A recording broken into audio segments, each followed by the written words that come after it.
These latest headlines from ABC15 are sponsored by Lerner and Rowe Injury Attorneys. One call, that's all. Hi there, I'm Jamie Bourne with your afternoon update from ABC15 Arizona. ABC15 is tracking several developing stories for you. First, Phoenix police are asking for any tips after a man was shot and killed near 35th Avenue and Camelback. This happened early Sunday morning. Police say 50-year-old Ronald Armstrong Jr. was found dead at an apartment complex. If you know anything about this case, you're asked to call Silent Witness. Police are also investigating after a teen was shot and killed in Casa Grande over the weekend. This happened early Saturday. 5 other teens were also hurt in that shooting, but we're told that there is not a threat to the public. And your help is needed to crack a case involving the famed Tovry Castle. Investigators say that 2 people entered the property last month, causing $5,000 worth of damage. If you know anything about who might have caused this, you're asked to call Silent Witness. More than a dozen people are recovering after an explosion at a chemical plant in Pennsylvania. Firefighters were inside of the building on Sunday when a fire triggered a massive blast. The cause of the fire and that explosion is still under investigation.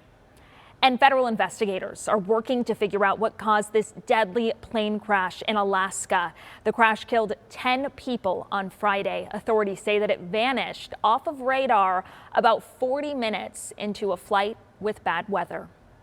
Now to a traffic alert to tell you about before you head out the door today that will impact you for at least the next 2 months. ADOT says that the westbound Loop 202 on-ramp at Gilbert Road and then the northbound Loop 101 on-ramp at Cactus, both of those are going to be closed as part of a widening project. Now, ADOT says that the closures will allow crews to reconstruct the ramps to fit the new lanes, but they will be closed starting today for the next few months. You can always stay up to date on road closures happening across the valley by going to abc15.com/traffic.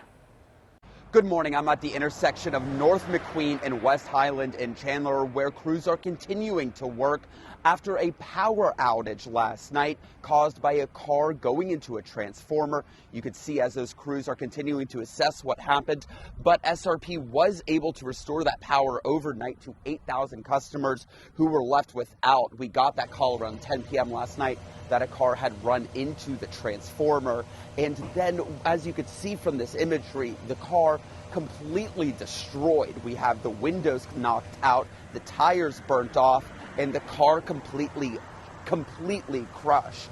Now, we do have right now the northbound lane is closed. Southbound is open as the cars are beginning to come out and begin their day. And it does appear that crews will continue to be working for at least the next couple of hours. Reporting in Chandler, Adam Mintzer, ABC15, Arizona. When on the Greenbelt Trail, hikers, joggers, and bicyclists used to have to cross busy Chaparral Road to get to the other side. But now with this final underpass project completed, they can continue on the trail without ever having to cross the surface streets.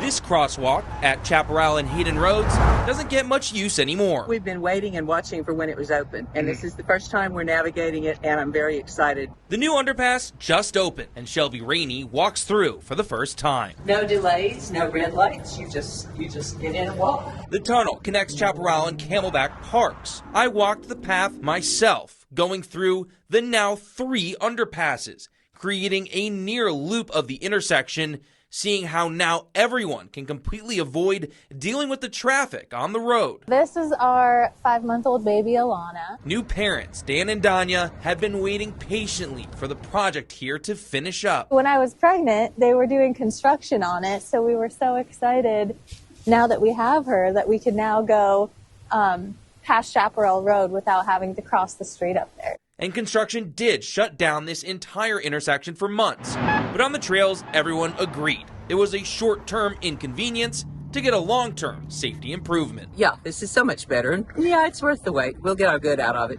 We get a lot of our Operation Safe Road stories from viewers like you. So if there's a road safety concern where you live, give us a call at the number on your screen or send us an email at roads@abc15.com. Reporting for Operation Safe Roads, I'm Adam Klepp.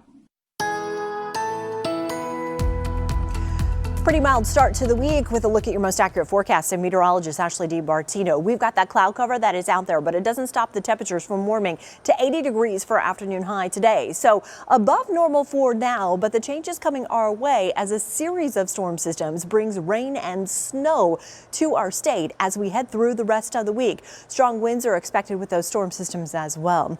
Temperature wise around the state for this afternoon, we're going to see 74 for Bullhead City, 61 for Prescott, 53 for Flagstaff, 56 for Payson, and 59 expected for Globe. With breezy conditions to windy conditions around our state as we head into our Tuesday, that cooler air settles in. We'll drop those temperatures to 72 degrees on our Tuesday.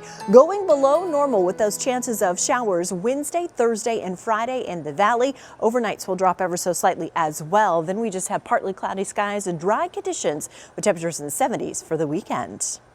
We'll have another update tonight. Until then, you could always get the very latest news, weather, and traffic at abc15.com or by downloading our free ABC15 mobile app. These latest headlines from ABC15 are sponsored by Lerner and Rowe Injury Attorneys. One call, that's all.